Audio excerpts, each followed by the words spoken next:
Hello guys, welcome in this video. In this video, we are going to talk about second chapter of electrical engineering second, uh, which is the book of third semester.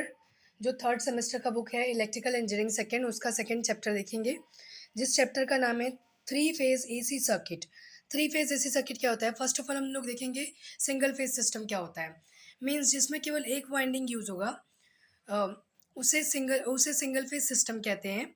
The generator, motor, transformer or rectifier have only one winding. One winding is called single phase system. मतलब generator, motor, transformer और rectifier में केवल एक winding होती है तो उसे single phase system कहते हैं। ठीक है, और देख लेते हैं दूसरा पॉइंट क्या है। इफ द करंट और voltage follows a phase difference, मतलब दो वाइंडिंग, टू फेज सिस्टम में क्या होता है, दो वाइंडिंग होगी और इनका जो फेज डिफरेंस होगा 90 डिग्री का होगा। सो इसको कह देंगे कि ये टू फेज सिस्टम है। अब थ्री फेज सिस्टम के लिए we are going to talk about three phase system. If the current if the phase difference is 120, अगर फेज डिफरेंस 120 डिग्री का है between the voltages and currents in three winding, call as three phase system, उसे three phase system कहते हैं। Means जो phase difference होगा 120 का होगा, उसे थ्री फेज सिस्टम कहेंगे। In polyphase systems there are more than three winding, तीन वाइंडिंग से ज़्यादा अगर वाइंडिंग है तो उसे पॉलीफेज सिस्टम कहते हैं। ठीक है, first of all we have to study about the three phase system. Three phase system के बारे में पढ़ना है। थ्री फेज सिस्टम क्या होता है? थ्री फेज सिस्टम वह सिस्टम होता है जिसमें कि जो वोल्टेज एंड करंट का जो फेज डिफरेंस होता है वो 120 डिग्री का होता है। ठीक है, और इनकी जो वाइंडिंग्स होती हैं इसमें तीन वाइंडिंग होता है। अब थ्री फेज सिस्टम के एडवांटेजेस क्या क्या है, why we use three phase system devices. ठीक है, पहला ये है more efficient than single phase, single phase से ज़्यादा इफिशियंट होता है। इसका जो कॉस्ट होता है बहुत ही कम होता है, इसकी जो साइज़ होती है स्मॉल होती है in comparison to single phase. ठीक है, एडवांटेजेस क्या क्या हैं थ्री फेज सिस्टम के। अब थ्री फेज सर्किट्स के क्या क्या एडवांटेजेस होते हैं? The amount of conductor material is required less for transmitting same power over the same distance under same power loss. मतलब कि थ्री फेज सर्किट में क्या होता है कि कंडक्टर ऑफ मटेरियल बहुत ही कम यूज़ किया जाता है। इवन सेम पावर को ट्रांसमिट करना हो, अगर हम सिंगल फेज में ट्रांसमिट करते हैं तो उसमें ज़्यादा कंडक्टिंग मटेरियल लगेगा, बट अगर थ्री फेज में करते हैं तो उसमें कम लगेगा, पावर लॉसेस भी कम होंगी और डिस्टेंस सेम रहेगा पर पावर लॉसेस कम होंगी। ठीक है, अब three phase motor produce uniform torque. Three phase Motors जो होते हैं यूनिफॉर्म टॉर्क प्रोड्यूस करते हैं, वेयर एज टॉर्स, मतलब कि अगर कोई सिंगल फेज सिस्टम का है तो उसका जो टॉर्क होगा वो पल्सेटिंग होता है, बट इसका जो होगा यूनिफॉर्म होगा। Three phase generator not produce the harmonics, three phase generator में हारमोनिक्स प्रोड्यूस नहीं होता है। When they are connected in parallel, जब वो पैरेलल में कनेक्ट होंगे तो उसमें हारमोनिक्स प्रोड्यूस नहीं होगा। Three phase motors are self starting, जो थ्री फेज मोटर्स होते हैं वो सेल्फ स्टार्टिंग होते हैं। मीन्स उसको स्टार्ट करने के लिए बाहर से कोई भी एक्सटर्नल फोर्स लगाने की आवश्यकता नहीं पड़ती है। ठीक है, single phase motors are not self started, वो सेल्फ स्टार्टेड नहीं होते सिंगल फेज वाले। ठीक है, अब देख लेते हैं generation of three phase voltage. Three phase voltage का कैसे जनरेशन होता है। Vertically RMS value of the voltages reduced in the three windings are represented in the diagram। तीन वाइंडिंग दिखाया गया है, एक ये और एक ये वाइंडिंग, और इससे जनरेट हुआ ये तीसरी वाइंडिंग। ठीक है, तीनों वाइंडिंग्स 180 डिग्री पे टिकी हुई हैं। एक देखिए ई वन जो है E M sine omega T हो जाएगा। ई टू जो है ये माइनस में है तो इस कारण माइनस लग जाएगा। अब ये ऊपर प्लस में चला गया तो प्लस। इन इन सब का जो फेज डिफरेंस होगा वो 120 डिग्री का होगा। इसमें होता है जो वाइंडिंग्स होती हैं वो तीन कलर की होती हैं, रेड, येलो, ब्लू। ठीक है, balance three phase supply. Balance three phase supply क्या होता है? A three-phase supply is said to be balanced when all three voltages the same magnitude but differ in phase। phase differ रहे by 120 phase difference रहने के बावजूद भी उसका जो magnitude हो वो same होना चाहिए। ठीक है, the three-phase supply is said to be unbalanced even if one of the above condition is not satisfied। अगर कोई भी एक condition satisfied नहीं होता है तो वो unbalance होंगे। जैसे देखिए ये बैलेंस है, ये सारा एक 120 डिग्री पे बैलेंस किया गया है, बट इसमें मैग्नीट्यूड तो सेम है, but they are not on the phase difference of 120। ये 120 के फेज डिफरेंस पे नहीं है, इस कारण इसे अनबैलेंस सप्लाई सिस्टम कहा गया है। ठीक है। अब बैलेंस लोड क्या होता है? A three-phase load is said to be balanced when the impedance of all the three phases are exactly same। Balance load उसे कहते हैं जिसका कि इम्पिडेंस सेम हो, जैसे Z1 Z सारे का Z सेम है, इसमें स्टार कनेक्टेड है ये, और इसमें देखिए ये अलग है, ये अलग आ गया, ये इंडक्टेंस यूज़ कर, ये कैपेसिटेंस यूज़ कर दिया गया, ये रेजिस्टर, तो इसका बैलेंस नहीं, अनबैलेंस है। ये डेल्टा कनेक्शन में भी देख लीजिए, ये बैलेंस है क्योंकि इम्पिडेंस सारा सेम यूज़ हुआ है, इसमें सेम नहीं है तो ये अनबैलेंस है। ये पूछता है what is balance load and what is unbalance load, then you will describe what is balance load and what is unbalance load. जिसका इम्पिडेंस सेम होगा, एग्जैक्टली सेम होगा, so that is balance load.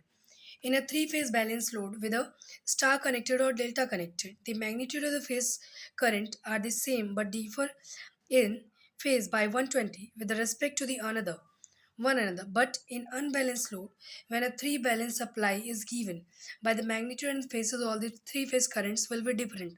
उसका जो current होगा वही different हो जाएगा। अब थ्री फेज कनेक्शन कैसे करते हैं? थ्री फेज कनेक्शन करने के लिए दो तरीके हैं, पहला तो स्टार कनेक्शन और दूसरा है डेल्टा कनेक्शन। अब आप सोचेंगे स्टार कनेक्शन क्या होता है? स्टार कनेक्शन आप देख लीजिए, स्टार कनेक्शन की जैसे कि थ्री थ्री वाइंडिंग्स है, they are connected like this, इसे स्टार कनेक्शन कहेंगे। और डेल्टा ऐसे होता है, तो ये इस टाइप में होगा, डेल्टा फॉर्म में होगा। आगे देख लेते हैं स्टार कनेक्शन क्या होता है।